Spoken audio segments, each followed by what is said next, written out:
지난 주간에 6.25 70주년 기념식이 열렸습니다. 6.25를 경험했던 분들은 전쟁은 다시는 있어서는 안 된다라고 입을 모아 주장하고 있습니다. 그런데 요즘 젊은 세대에서는 전쟁해서라도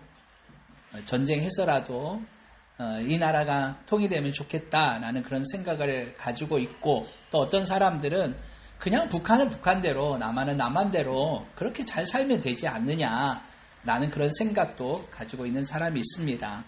그런데 지금 북한과 남한은요, 휴전 상태입니다. 휴전 상태라는 것은 전쟁을 하다가 잠시 멈추고 있는 상태라는 거예요.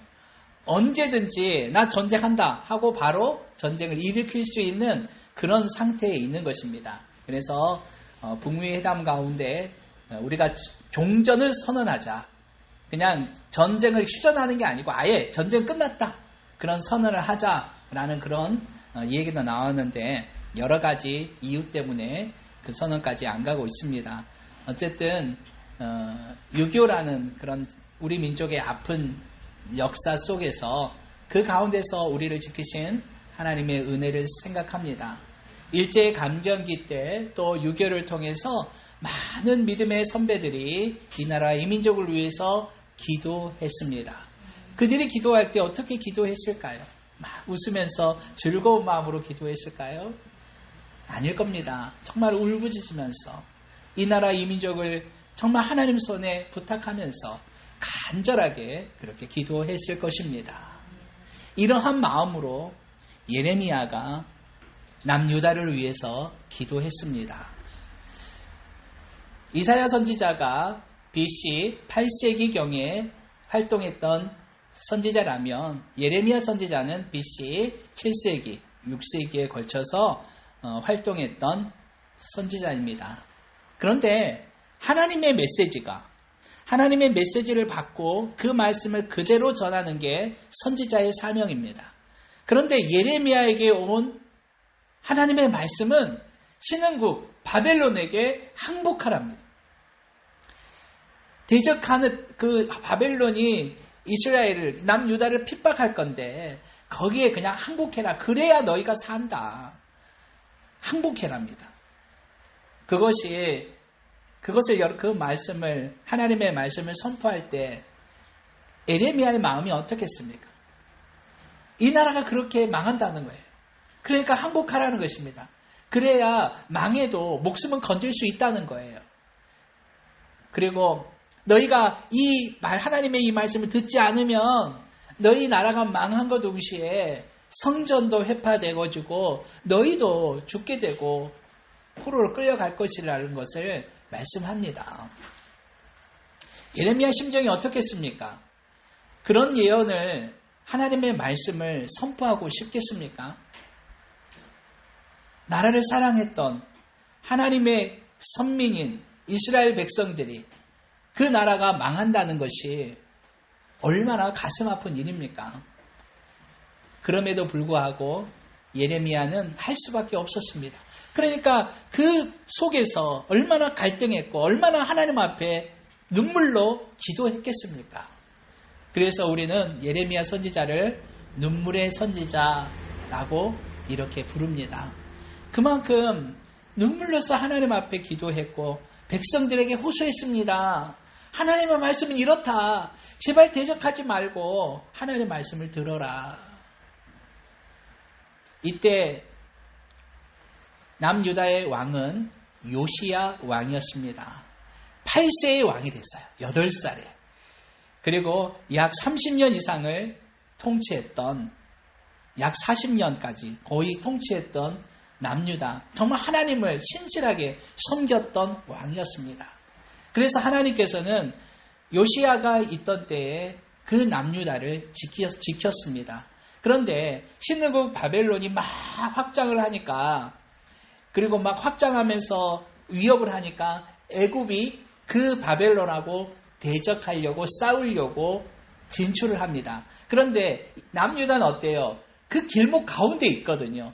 그러니까 애굽이 그 바벨론과 싸우려고 올라올 때 요시야 왕이 그것을 막은 거예요. 우리 땅을 밟을 수 없다 하면서 요시야 왕이 나가서 싸웠는데 그 전투에서 요시야 왕이 죽음을 맞고 맙니다. 죽어버리는 거예요. 그런데 그 후에 일어난 왕들은 그 예레미야의 말을 듣지 않은 것입니다. 듣지 않고 바벨론의 끝까지 저항하게 되는 거예요. 그 결과 어떤 일이 있었냐면 3차에 걸친 바벨론의 침공이 있었고 결국에는 나라가 망하게 되었고 포로로 끌려가게 되었는데 1차 침공에는 우리가 잘 아는 대로 다니엘과 세 친구들을 비롯한 소수의 사람들이 바벨론으로 포로로 끌려갔습니다. 2차 때에는 에스겔 선지자를 비롯해서 많은 사람들이 끌려갔고 3차 침공 때는 완전히 이제 나라가 망했으니까 거의 그냥 농사 짓고 또 목축을 하고 그런 사람들 외에 대부분의 귀족들은 다 끌려갔습니다. 청년들과 힘있는 장인들 다 끌려갔습니다. 그리고 성전도 완전히 파괴되었고 성벽도 파괴되었고 그 다음에 성전에 있던 모든 하나님을 예배하는 모든 기구들이 다 약탈되어지는 그런 처참한 결과를 맞게 된 것입니다. 만약 예레미야 선지자가 하나님의 말씀을 선포했을 때 그 말씀대로 바벨론에 항복을 했다면 그렇게 그 지경까지 약탈되어지고 그 지경까지 사람들이 죽고 안타까운 그런 일들이 있지는 않았을 것입니다. 그래서 우리가 잘 아는 대로 남유다의 마지막 왕은 시드기야 왕입니다. 그 시드기야 왕은 끝까지 바벨론에게 저항했어요. 결과 3차 침공이 있을 때 예루살렘이 함락되어지고 시드기야는 두 눈이 뽑힌 채로 바벨론으로 끌려가고 말았습니다. 그런데 예레미야 선지자가 이렇게 망한다라고 이렇게 예언만 한 것이 아닙니다. 너희는 포로로 끌려가지만 너희는 반드시 돌아오게 된다. 그리고 하나님의 새 언약을 선포해 줍니다. 성경에 보면 새 언약이라는 말이 구약에는 딱 한 번 나와요. 오늘 본문에 나와 있는 예레미야 31장 31절에 새 언약을 말씀하고 그 나머지의 새 언약은 다 신약 성경에 나타나고 있습니다. 그래서 이 예레미야 선지자가 이사야 선지자도 분명하게 망할 것을 얘기를 했어요. 너희가 회개하지 않으면 망한다. 하지만 하나님께서 너희를 회복하고 결국에는 마지막 새 하늘과 새 땅, 마지막 심판에 대한 예언도 하고 그랬는데 정확하게 그 언약이 무엇이냐? 새 언약이라고 예레미야 선지자는 분명하게 하나님의 말씀을 선포합니다. 그래서 새 언약이 어떤 것인가 라는 것을 오늘 31장 31절로 34절에 말씀하고 있습니다. 물론 32장에도 나오고 33장에도 계속 새 언약이 어떤 것이다 라는 것을 말씀하고 있는데 특별히 오늘 본문에서는 이렇게 말씀합니다. 보라, 날이 이르리니 내가 이스라엘 집과 유다 집에 새 언약을 맺으리라. 이렇게 새 언약 그러면 과거에 하나님과 맺었던 언약이 있었다라는 거죠. 옛 언약이 있었다는 거죠. 그런데 이 언약은 내가 그들의 조상들의 손을 잡고 애굽 땅에서 인도하여 내던 날에 맺은 것과 같지 아니할 거다. 이 언약이 어떤 언약이에요? 모세를 통한 율법을 통한 하나님의 언약인 것입니다. 그 언약과 같지 않다라고 말씀하고 있습니다. 내가 그들의 남편이 되었어도 그들이 내 언약을 깨뜨렸음이라. 이 율법을 주신 하나님을 배반했다는 거예요. 하나님의 말씀에 순종하지 않았다는 거예요. 이 율법을 통해서 우리에게 말씀하신 하나님의 언약이 무엇입니까? 그것은 너희가 내 말에 순종하면 이 율법을 잘 지키면 너희가 복을 받고 이 언약의 말씀을 지키지 않으면 너희가 저주를 받겠다라고 하는 이 언약입니다. 그런데 이 언약을 주실 때 하나님 분명 오늘 본문에 나타나는 것처럼 이스라엘 백성들의 남편의 마음으로 이 언약을 줬는데 너희가 이것을 깨뜨렸다는 것입니다. 지키지 않았다는 거예요. 그 결과가 무엇입니까? 먼저 북이스라엘이 망했고 이제 남유다도 망하게 된다라는 것입니다. 그런데 내가 이 언약을 깨뜨려서 이 옛 언약이 파기가 된 거예요. 쉽게 말하면. 그래서 하나님께서는 이스라엘 백성을 사랑하시니까 그냥 두고 볼 수 없는 거잖아요. 우리가 하나님이 만든 걸작이자 우리 사람은. 그래서 우리를 사랑하기 때문에 우리를 죄 가운데 놓아줄 수가 없는 거예요. 그래서 하나님은 분명하게 아담과 하와에게 원시 복음을 허락해 주셨고 그들에게 가죽옷을 입혔습니다. 가죽옷을 입히려고 한다면 그 가죽을 가진 동물이 죽어야 했습니다. 하나님은 우리 사람을 위해서 짐승을 죽이면서까지도 우리 사람들을 사랑하셨습니다. 그것이 아브라함을 부르는 것으로, 그래서 하나님의 백성을 만드는 것으로 그 모형이 이제 점점 나아가는 거예요. 그리고 그 이스라엘 백성을 통해서 하나님은 모세를 통한 언약의 말씀을 주셨고 율법을 주셨고, 그러나 그 율법을 지키지 않음으로 말미암아 하나님께서는 분명한 새 언약을 주셨는데 그 새 언약은 누구를 통해서 완성되어집니까? 바로 예수 그리스도를 통해 완성되어짐을 믿으시길 바랍니다. 그래서 너희가 내 언약을 깨뜨렸다라고 분명히 말씀하신 하나님은 33절 말씀에 그러나 그날 후에 내가 이스라엘 집과 맺을 언약은 이러하니, 새 언약의 내용은 이러하니 곧 내가 나의 법을 그들의 속에 두며 그들의 마음에 기록하겠다. 이제 우리의 마음 가운데 하나님의 언약을 기록해 주겠다라는 것입니다. 그러면서 나는 그들의 하나님이 되고 그들은 내 백성이 될 것이라. 여호와의 말씀이니라. 우리 마음속에 두시겠다라는 거예요. 그래서 이 마음속에 두시겠다라고 하는 그 말이 바로 우리가 사는 이 시대에는 다 이루어진 줄 믿습니다. 그것이 무엇이에요? 우리 안에 계시는 성령님이신 거예요. 그로 말미암아서 우리는 분명하게 하나님을 하나님이라고 고백을 합니다. 그리고 하나님께 예배드리는 귀한 하나님의 백성이 된 것입니다. 더 나아가서 하나님의 자녀된 권세까지도 누리게 되었음에 감사를 드립니다. 그래서 그들이 다시는 각기 이웃과 형제를 가리켜 이르기를 너는 하나님을 알라, 하나님을 알아라 라고 더 이상 하지 않겠다는 거예요. 그런데 왜 그렇게 하지 않겠다는 것입니까? 작은 자로부터 큰 자까지 다 나를 안다, 이미 안다는 것입니다. 이유가 뭐예요? 우리 마음에 성령님 계시니까. 하나님께서 분명히 그런 약속을 주신 거예요.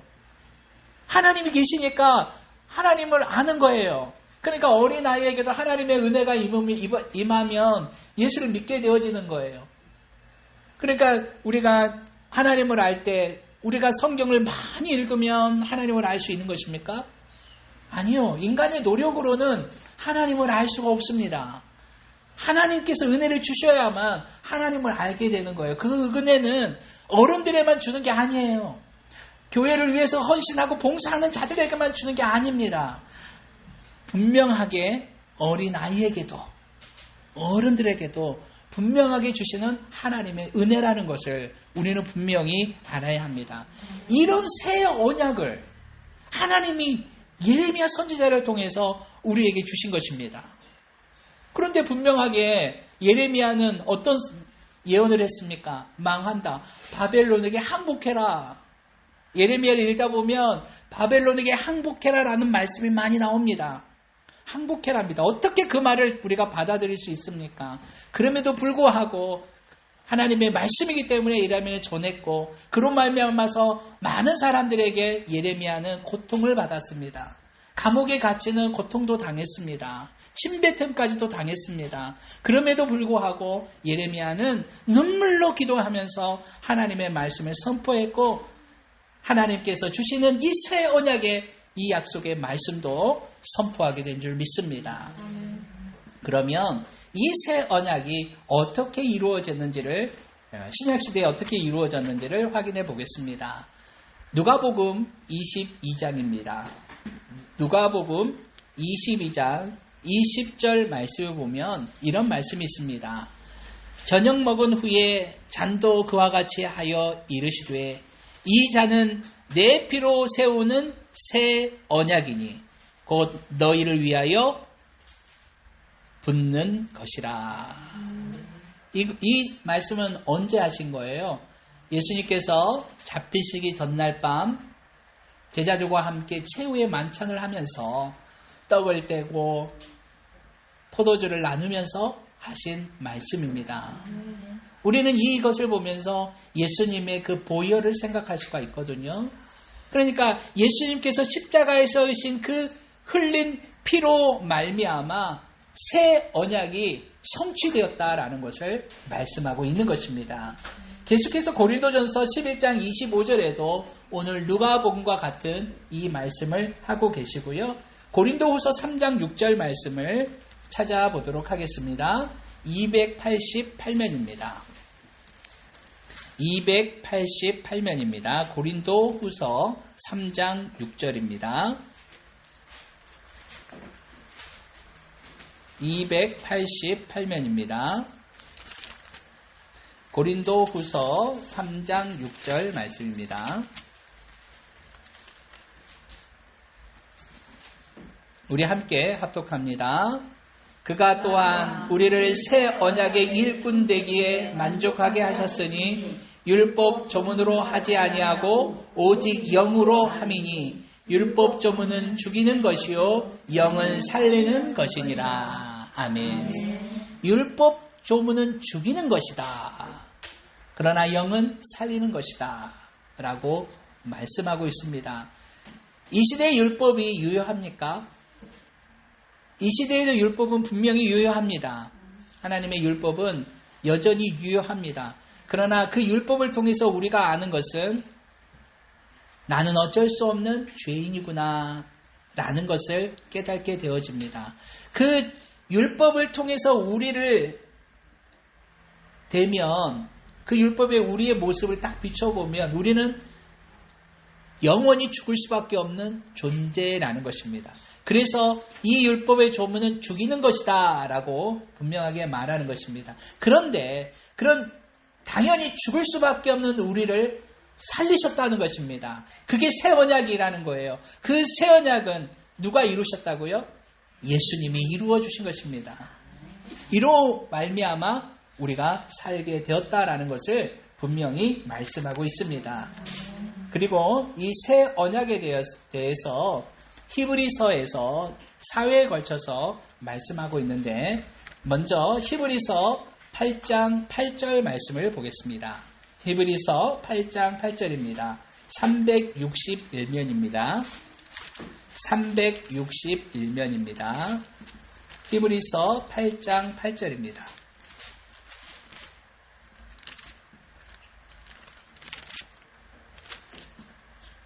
우리 8장 8절부터 13절까지 우리 교독하고 13절 말씀은 합독하도록 하겠습니다. 히브리서 8장 8절입니다. 그들의 잘못을 지적하여 말씀하시되 주께서 이르시되 볼지어다 날이 이르리니 내가 이스라엘 집과 유다 집과 더불어 새 언약을 맺으리라. 또 주께서 이르시기를 이 언약은 내가 그들의 열조의 손을 잡고 애굽 땅에서 인도하여 내던 날에 그들과 맺은 언약과 같지 아니하도다. 그들은 내 언약 안에 머물러 있지 아니하므로 내가 그들을 돌보지 아니하였노라. 또 주께서 이르시되 그날 후에 내가 이스라엘 집과 맺을 언약은 이것이니 내 벌을 그들의 생각에 두고 그들의 마음에 이것을 기록하리라. 나는 그들에게 하나님이 되고 그들은 내 백성이 되리라. 또 각각 자기 나라 사람과 각각 자기 형제를 가르쳐 이르기를 주를 알라 하지 아니할 것은 그들이 작은 자로부터 큰 자까지 다 알아라. 내가 그들의 불의를 긍휼히 여기고 그들의 죄를 다시 기억하지 아니하리라 하셨느니라. 새 언약이라 말씀하셨음에 첫 것은 낡아지게 하신 것이니 낡아지고 쇠하는 것은 없어져 가는 것이니라. 아멘. 아멘. 우리 이 말씀을 보면서 생각나는 것이 어떤 말씀이에요? 오늘 우리가 함께 본 예레미야 31장부터 34절까지의 새 언약의 말씀이잖아요. 이것을 분명하게 인용을 하고 있는 것입니다. 그러면서 봐라, 이미 이 새 언약에 대해서 말씀하였는데 왜 너희가 아직도 율법에 매여 있느냐라는 것으로 지적하여 말씀하신 거예요. 그래서 8.8절 처음 시작에 그들의 잘못을 지적하여 말씀하시되, 그들이 잘못하고 있다는 것을. 그런데 안타깝게도 여전히 우리 교회에서 율법을 강조하고 있어요. 이미 그것에 대해서 새 언약을 말씀하셨잖아요. 이미 초대교회 당시에도 율법을 따르는 사람들의 그 잘못을 지적하여서 이미 옛적에 새 언약을 주셨는데, 그리고 그 새 언약을 예수님을 통해서 이루어졌는데 왜 너희가 여전히 율법을 따르고 있느냐. 그런데요, 이 시대에도 그 율법을 따르고 있는 사람들이 있다는 거예요. 이 율법에 매여 있는 사람들이 있는 거예요. 얼마나 안타깝습니까? 이미 이 새 언약을 주셨는데. 주신 하나님께 모든 영광을 돌려드립니다. 히브리서 9장 15절 말씀을 보겠습니다. 이로 말미암아 그는 새 언약의 중보자시니 이는 첫 언약 때에 범한 죄에서 속량하려고 죽으사 부르심을 입은 자로 하여금 영원한 기업의 약속을 얻게 하려 하심이라. 새 언약의 중보자가 누구시라고요? 예수님이라고 분명히 선언하고 있습니다. 그 예수님으로 말미암아 우리는 우리가 범한 죄에서 속량받았다는 거예요. 예수님이 십자가에 죽으심으로 우리의 모든 죄값을 예수님이 치르셨다는 것입니다. 그 놀라운 사실을 그렇게 선언하고 있는데 왜 율법의 그 아래 매여 있는 것이냐. 너무나 안타깝다는 거예요. 예수님이 이미 우리에게 자유를 주셨습니다. 자유함을 주셨습니다. 더 이상 그 율법에 그 죄책감이 시달릴 필요가 없는 건데 여전히 그 가운데 매여있는 안타까운 사람들이 향해서 이미 예수님이 새 언약의 중보자시다. 그로 말미암아 우리의 모든 죄가 사하여졌고 속량하여졌다라고 말씀하고 있고 우리에게 영원한 기업의 약속을 주셨다는 것입니다. 영원한 기업의 약속, 천국에 대한 그 소망을 예수님께서 우리에게 주셨다라는 것을 선언하고 있는 것입니다. 얼마나 이 놀라운 말씀입니까? 정말 하나님께서는요, 놀랍습니다.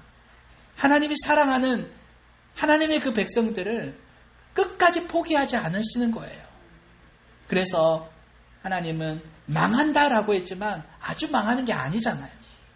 세상 사람들이 두려워하는 이 육신의 죽음에 대해서도 우리에게 분명히 말씀하시잖아요. 그게 끝이 아니라고. 그게 끝이 아니에요.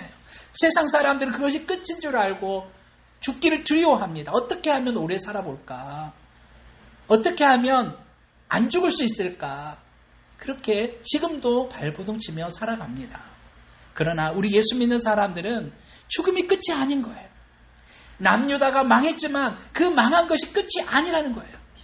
하나님은 그들을 회복시키시고 더 큰 약속, 완전한 약속, 새 언약을 우리에게 주시고 그 새 언약의 중보자로 하나님의 독생자 예수 그리스도가 이 땅에 오셔서 죄가 없으심에도 불구하고 하나님의 아들, 하나님이신 예수님이 십자가에 죽어주심으로 새 언약의 중보자가 되신 것입니다. 그로 말미암아 우리의 모든 죄가 사하여졌고 하늘의 약속, 그 유업에 대해서 분명한 보증이 되어주신 것입니다. 그리고 더 나아가서 성령님이 우리 안에 오셨습니다. 그 성령님이 오심으로 말미암아 우리는 하나님의 이 큰 놀라운 사랑과 은혜를 깨달을 수 있게 된 것입니다. 성경이 믿어지는 것입니다. 우리가 그런 걸 알 수 있을까요? 죄를 가진 인간은요, 그거를 알 수가 없습니다. 그런데 하나님께서 성령을 우리에게 보내주심으로 말미암아 하나님이 누구인지, 하나님의 사랑이 무엇인지, 하나님의 새 언약이 무엇인지, 그 새 언약을 이루신 예수님이 누구신지, 그리고 그 예수를 영접하도록 은혜를 내려주신 것입니다. 그리고 장차 다시 오실 예수님에 대한 소망을 갖고 하늘의 영원한 그 업에 대한 약속을 우리에게 해주신 것입니다. 이 놀라운 은혜를 받은 우리가 하나님께 영광을 돌려드립니다. 이미 그것을 받았습니다. 더 이상 죄책감에 시달릴 필요가 없습니다. 우리에게는 예수님이 있습니다. 우리 안에 성령님 계십니다. 우리를 영원토록 사랑하시는 성부 하나님이 계십니다. 이 놀라운 은혜를 지금 우리가 받았다는 것을 깨달으시고 이 세상에 사는 날 동안 무엇이 두렵습니까? 어떤 것이 두렵습니까? 하나님을 바라보면서 이토록 사랑하시는 하나님이 우리를 사랑하신다는 것은 하나님이 나를 붙들고 계신다는 것입니다. 세상의 물질이 나를 붙들어주는 게 아닙니다. 권력이, 명예가, 인기가 붙들어주는 게 아니에요. 그것은 다 없어질 것들입니다. 그러나 하나님은 영원하신 하나님이십니다. 그 하나님이 능력의 오른손으로 우리를 붙들어 주심으로 말미암아 세상의 그 어떤 것도 이 하나님의 사랑에서 끊을 것이 없음을 우리는 믿습니다. 하나님의 약속하셨거든요. 그 사실을 믿으시고 언제나 담대하게 살아가십시오. 우리는 하나님 백이 있잖아요. 그 백을 믿고 살아가시길 바랍니다. 안 되는 것이 있습니까? 하나님께 기도하십시오. 하나님께서는 분명히 우리에게 말씀해 주십니다. 예수님을 우리를 위해 내어주시기까지 우리를 사랑하신 하나님이 그 어떤 것을 우리에게 아까워하시겠습니까?